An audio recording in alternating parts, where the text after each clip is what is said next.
साधक को चाहिए कि संकल्प से रहित हो जाए। मन में होने स्फुरणा स्फुरणा यदि संकल्प का रूप धारण ना करे तो स्फुरणा तुम्हारा कुछ नहीं बिगाड़ पाएगी, वो स्वतः नष्ट हो जाएगी। स्फुरणा होने से हानि नहीं है, पतन नहीं है, वो स्वयं नष्ट हो जाएगी। परंतु स्फुरणा को अगर संकल्प में बदल दिया तो संकल्प से हानि हो जाएगी। संकल्प बना लिया, ऐसे ऐसा कर लेते हैं, ना भी करो तो भी उसके करने का जो परिणाम है वो आपके हृदय में आ गया। संकल्प ऐसा ऐसा कर देते हैं तो परिणाम जो उसका मलिनता है वो आपका उसी समय हृदय हो गया। और अच्छा भाव यदि यही भगवान के प्रति कर लिया जाए, भगवत सेवा के लिए कर लिया जाए, तो क्रिया हो या ना हो आपका हृदय पवित्र हो रहा है। पर ये जो संकल्प राग और द्वेषात्मक जगत की बात है, प्रभु के मार्ग में प्रभु के लिए जो भावना बनाई जाती है उसे संकल्प नहीं कहते, उसे भावना कहते हैं। भावोत्सवेन भजताम। संकल्पों का त्यागी ही साधक है, उपासक है, जिज्ञासु है। संकल्पों का त्याग किए बिना कोई अपने मन की जो चाहते हैं उनको मिटा नहीं पाएगा। उनको मिटाए बिना कोई योगी नहीं हो सकता, चाहे ज्ञान योगी हो, चाहे भक्ति योगी हो, चाहे कर्म योगी हो। और योगारूढ़ हुए बिना किसी को भगवत साक्षात्कार नहीं होता। योगारूढ़ हुए बिना किसी को भगवत साक्षात्कार नहीं होता। मनुष्य जन्म की सार्थकता है प्रभु में प्रेम हो जाना। इसी प्रेम से समस्त दुखों का नाश हो जाता है, समस्त पापों का नाश हो जाता है। पर बिना संकल्प का त्याग किए कोई प्रेमी नहीं हो सकता। इसीलिए प्रभु बार बार कह रहे हैं कि आप अपना संबंध किसी व्यक्ति वस्तु स्थान से नहीं, मेरे से कीजिए। आप संकल्प मत कीजिए, आप मेरी आज्ञा अनुसार करिए। उपासक को भगवद आज्ञा, शास्त्र भगवद आज्ञा, वो संकल्प क्यों करेगा? जैसी आज्ञा वैसा कर रहा है। संकल्प त्याग के लिए कुछ उपाय हैं। पहली बात, प्रभु हमारे हैं। प्रभु ने मुझे अपनी प्राप्ति के लिए ही मनुष्य जन्म दिया है अपनी तरफ से। अब इसमें हमारा उद्धार निश्चित है। ये अमूल्य मनुष्य जन्म प्रभु ने दिया है अपनी प्राप्ति के लिए, इसमें उद्धार हमारा निश्चित है। इसलिए अब हम भोगों का कोई संकल्प नहीं करेंगे, अब हम भगवत प्राप्ति के मार्ग में चलेंगे। इससे आपको बल मिलेगा, इससे आप व्यर्थ के संकल्पों को रोक सकेंगे। जहां कोई संकल्प बनने लगे तहां ये बात वहीं अंदर ही अंदर चलाने लगो, ये जन्म केवल भगवत प्राप्ति के लिए नहीं, नहीं हम भोगों का संकल्प नहीं कर सकते, वो कट जाएगा।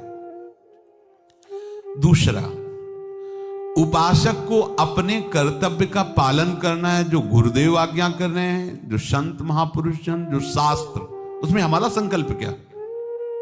उनकी आज्ञा का पालन कर रहे हैं, अपने कर्तव्य का पालन कर रहे हैं। हमारा अपने सुख के लिए कोई संकल्प नहीं है।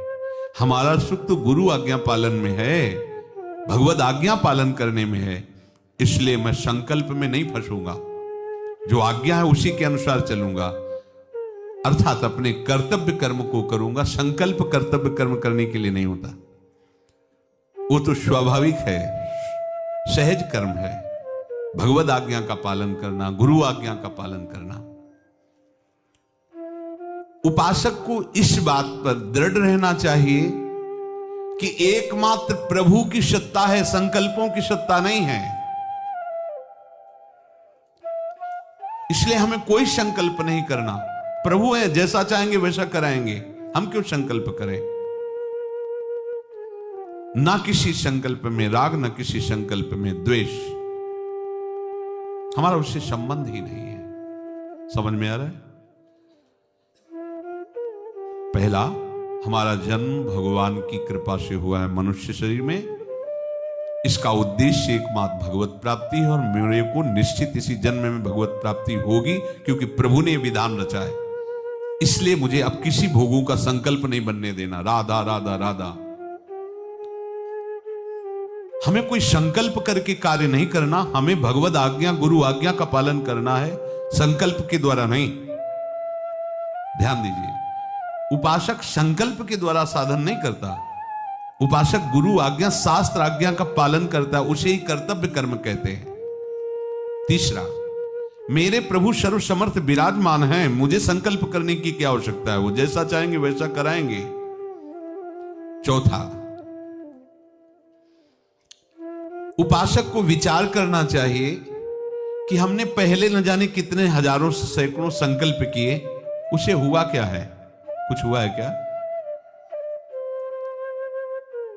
आगे के लिए हम संकल्प करें, कुछ कर पाएंगे क्या? अगला सेकंड है भी कि नहीं हमें पता नहीं, क्या संकल्प। तो हमें वर्तमान का चिंतन बर्बाद नहीं करना।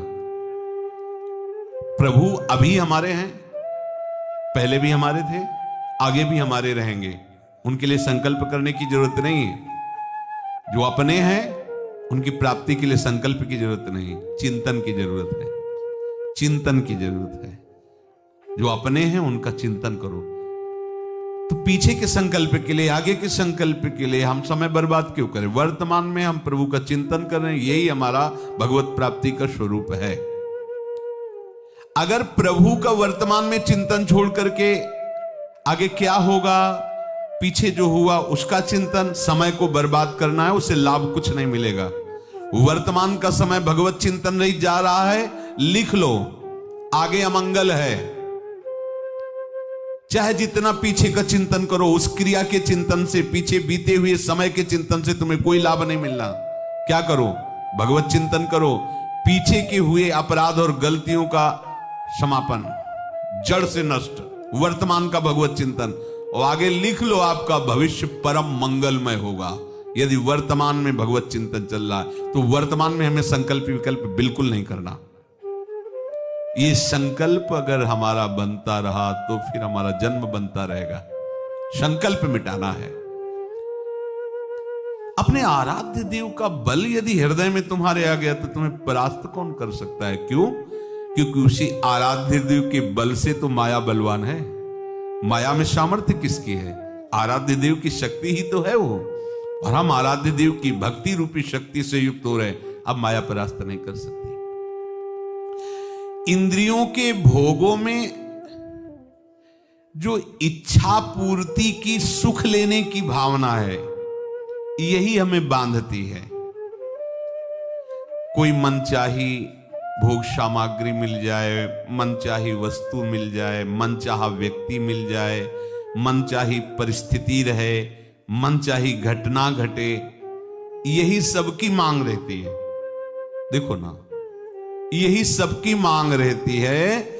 हमारी मनचाही बात हो जाए, मनचाही भोग मिल जाए, मनचाही परिस्थिति हो, मनचाही ही व्यक्ति हो, जो मेरे मन के अनुसार हो, ऐसी मांग रहती है। और जो इस मांग से युक्त रहता है वो परमार्थ का पथिक नहीं होता है। ध्यान रखना। जो मनचाही में राजी है, इच्छा पूर्ति में सुख लेना चाहता है, वो इंद्रियों का गुलाम, विषयों का गुलाम, उस सच्चिदानंद प्रभु की दासता की तरफ कैसे बढ़ पाएगा? अनुकूल वस्तु, पदार्थ, व्यक्ति आदि मिलने की इच्छा उपासक को कभी नहीं करनी चाहिए। अगर मांग भी हो तो प्रभु से कह दे प्रार्थना रूप में कि नाथ मांग तो मेरी है, पर यदि आपको सही लगे तो देना, मत देना। फिर यदि आपका विस्मरण हो जाए, आपके मार्ग से गिर जाऊं तो नाथ मैं 1000 बार मांगू तो भी आप मत देना। इतना तो प्रार्थना कर ही सकते हो। मांगो, प्रभु से मांगो, मांग के साथ ही प्रार्थना कर दो कि प्रभु मुझे पता नहीं जो मैं मांग रहा हूं मेरा मंगल होगा कि अमंगल होगा, पर आप जानते हो। यदि आप से दूरी बनाने वाला ये विषय है तो प्रभु मेरे मांगने पर भी कभी मत देना, मेरी मनचाही कभी मत करना नाथ, आप अपनी मनचाही करना, इतना तो स्वीकार कर लो। पहली बात तो मांगना ही नहीं, क्योंकि वो सर्वज्ञ है, पर यदि मांगने का स्वभाव है तो प्रभु से ही केवल मांगो। साथ में ये प्रार्थना जरूर कर दो कि नाथ मेरी मनचाही ना हो, आपकी मनचाही हो। आपके लिए हमारा ये जन्म हुआ है, अब मैं आपसे विमुख ना हूं। 1000 बार मांगू तो भी आप वो मत देना जो आपसे विमुख कर दे। अनुकूल वस्तु व्यक्ति का अभाव जिसको अनुभव में हो रहा है, वो उपासक कैसे हो सकता है? ध्यान देना, एक एक शब्द बहुत ही आवश्यक है अपने हृदय में रखना। हमारे तो प्रभु के नाम रूप लीला धाम की रसास्वादन की वृत्ति आई, तभी तो हम उपासक कहलाए। अनुकूल वस्तु व्यक्ति स्थान की यदि चाह है तो उपासना किसकी है? संसार की या संसार के स्वामी की? देखो ना, हम कहलाते हैं प्रभु के दास, पर हमें इंद्रियों के दास, भोगों के दास, अनुकूलता के दास, मन के दास। हम कहां प्रभु के दास हैं? अंदर से देखिए तो किसी भी अनुकूलता प्रारब्ध के अनुसार आ सकती मनचाही वस्तु, पर आपको अपनी इच्छा पूर्ति नहीं करनी, सुख भोग नहीं करना, क्योंकि सुख है नहीं, वो फंसाने के लिए माया ने भेजा है। भले ही हमारे किसी पूर्व कर्म के परिणाम से अनुकूलता आई हो, उसे हमें भोगना नहीं है। आई हुई अनुकूलता को भगवत सेवा में समर्पित कर देना है। आई हुई प्रतिकूलता को प्रभु की कृपा मानकर उनके स्मरण में तन्मय होना है। अनुकूल प्रतिकूल दोनों से बच जाएगा, वही समतुल योगारूढ़ माना जाएगा, वही योगारूढ़ है। निर्वाह मात्र के लिए, शरीर निर्वाह मात्र के लिए शास्त्र सम्मत विषयों को स्वीकार करना अनुकूलता का भोग नहीं कहा जाता। उचित वस्त्र, उचित भोजन, उचित नींद, उचित चलना फिरना, चेष्टाएं करना, भागवतिक शास्त्र सम्मत, ये आवश्यक है जीवन निर्वाह के लिए। अनुचित मांग करना, अनुचित भोगों को भोगना, अनुचित संग्रह करना, ये हमारे परमार्थ के लिए घातक है, योग के लिए घातक है।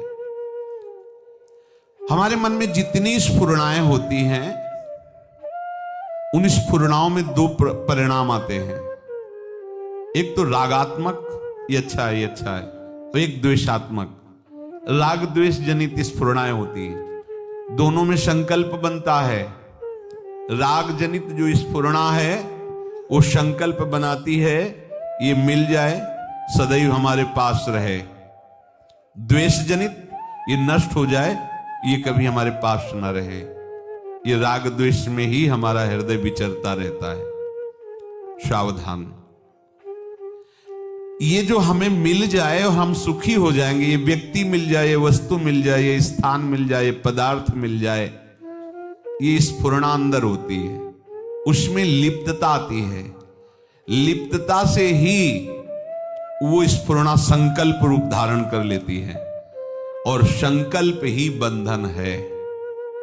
सर्व संकल्प सन्यासी, चाहे वो भक्त हो, चाहे वो योगी हो, चाहे वो ज्ञानी हो, अगर हृदय में भोगों का संकल्प, संसार की नाना प्रकार की पद प्रतिष्ठा का संकल्प, तो हरि पार्षद बनने की योग्यता नहीं आएगी। ये बहुत बड़ा पद, इससे बड़ा कोई पद नहीं।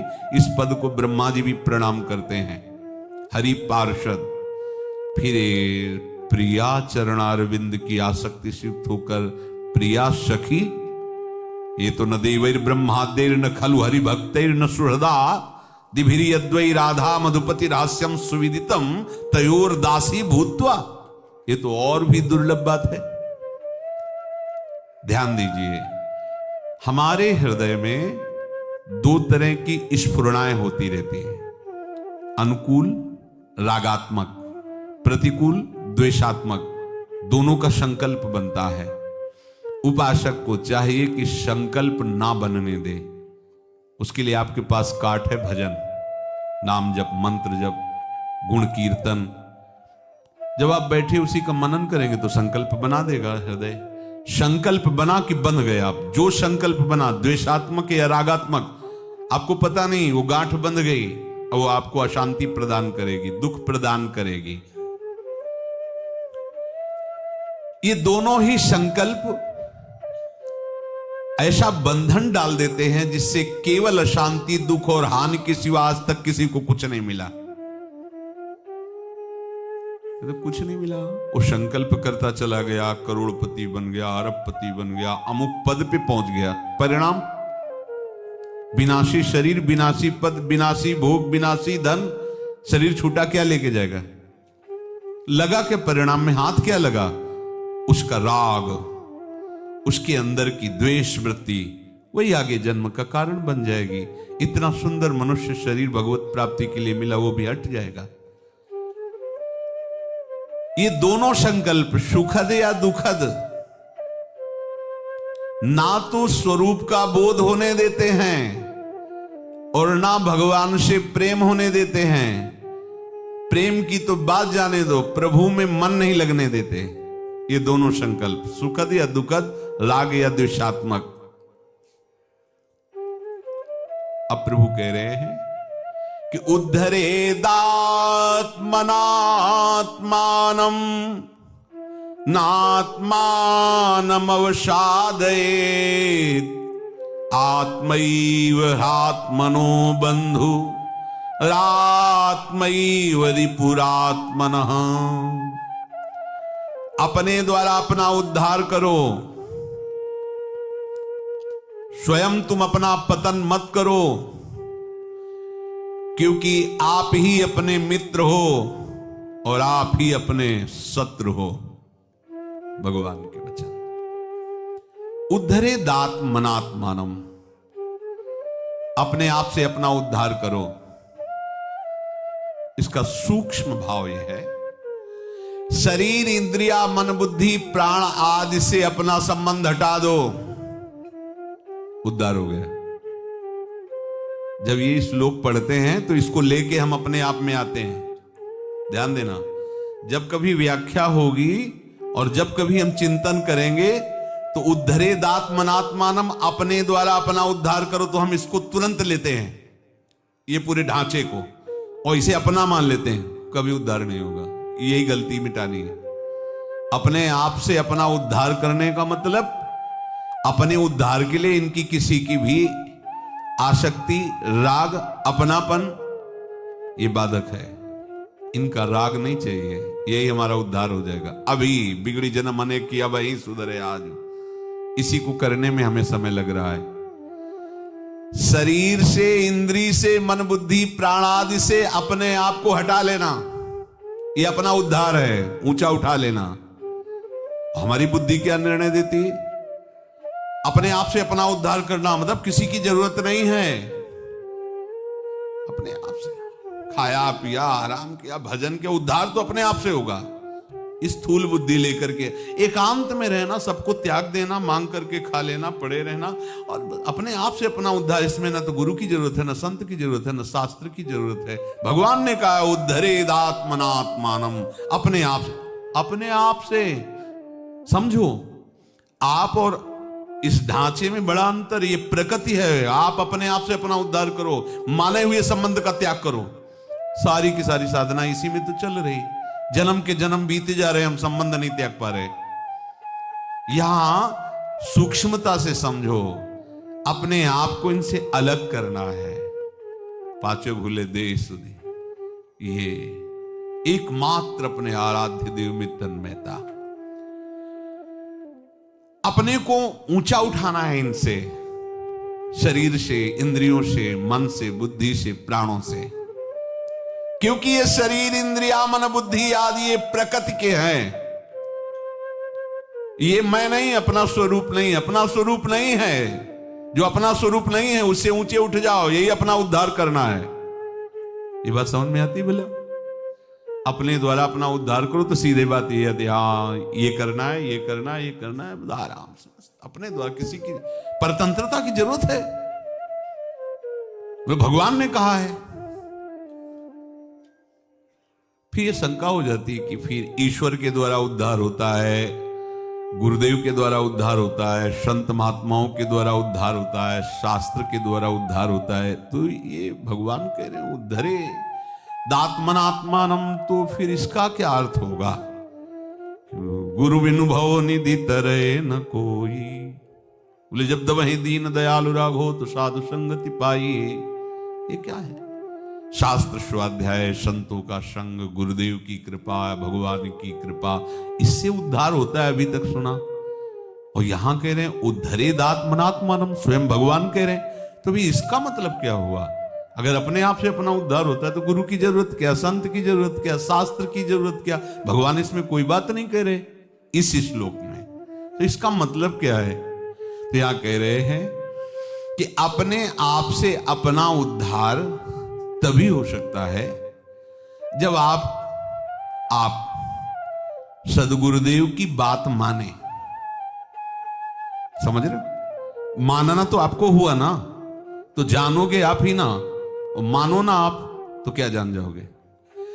शास्त्र की बात, भगवान की बात, ये भगवान की बात है ना, गुरु की बात, संत की बात, कहने में चार हुए, लेकिन भक्ति भक्त भगवंत गुरु चतुर नाम बपु एक, ये एक ही है। कोई भी आज तक ऐसा नहीं हुआ कि संत महात्माओं की बात ना माने, गुरु की बात ना माने, शास्त्र की बात ना माने और उसका उद्धार हो गया हो। एक भी प्रमाण नहीं मिलेगा आपको। अगर वो नहीं मान रहा तो भगवान के अवतार हो गए हैं, बड़े बड़े सिद्ध महापुरुष हो गए, आचार्य रूप में भगवान अवतरित हुए, लेकिन हमारा उद्धार नहीं हुआ। क्यों नहीं हुआ? क्या हम रामावतार में नहीं थे, कृष्णावतार में नहीं थे? ये आचार्य महापुरुष जन प्रकट हुए तब क्या हम नहीं थे? क्या होंगे? क्योंकि जीव अविनाशी है, बराबर चक्र चल रहा जन्म मरण का। तो किसी कोने में मेढक दीमक बने हुए चाहे भले पड़े हो, लेकिन थे ना। तो अगर हम बात मानने वाले स्वरूप में होते तो हमारा कल्याण हो गया होता। वो बात हम तक पहुंची ही नहीं, या तो हम माने ही नहीं, दोनों बातें हैं। होगा कल्याण आपसे ही आपका, क्योंकि स्वीकार आपको करना है। पर बात क्या स्वीकार करनी है? जो है उसका परिचय गुरुदेव देते हैं। मोक्ष मूलम गुरु कृपा। वो कृपा करके जो उपदेश करते हैं, संत कृपा करके जो उपदेश करते हैं, शास्त्र कृपा करके जो सिद्धांत वर्णन करते हैं, ये सब भगवान के ही उपदेश है। संतों के हृदय में, गुरुदेव के रूप में, शास्त्र रूप में भगवान ही विराजमान है। श्रद्धा अपनी, उपदेश गुरुदेव के, अनुभव आपका अनुभव। श्रद्धा आप नहीं किए, माना नहीं, तो उपदेश लाख हो रहे हैं, क्या कल्याण कर देगा कोई? अगर ना मानने से संत जन कल्याण कर देते तो अब तक कोई विषयों में फंसा ही नहीं होता। संतों का ऐसा मृदुल स्वभाव होता है कि वो अपने तरफ से सबका कल्याण कर देते। पर कह रहे हैं ईश्वर, संत, सदगुरुदेव बिना हमारी श्रद्धा के हमारा कल्याण करने में समर्थ नहीं है। कौन कौन? ईश्वर और संत और सदगुरुदेव। ईश्वर भी लिखा है। हमारी श्रद्धा और हमारा मानना, ये हमारा कल्याण करेगा। अगर हम सदगुरुदेव की बात ना माने, संत की बात ना माने, भगवान की बात ना माने, तो हमारा कल्याण नहीं होगा। तो इसमें मुख्य कल्याण करने वाला कौन हुआ? आप यदि अपना कल्याण ना करें तो आपका कोई भी कल्याण नहीं कर सकता। इसीलिए भगवान करे उद्धरे दात्मनात्मानम, आप अपने द्वारा अपना कल्याण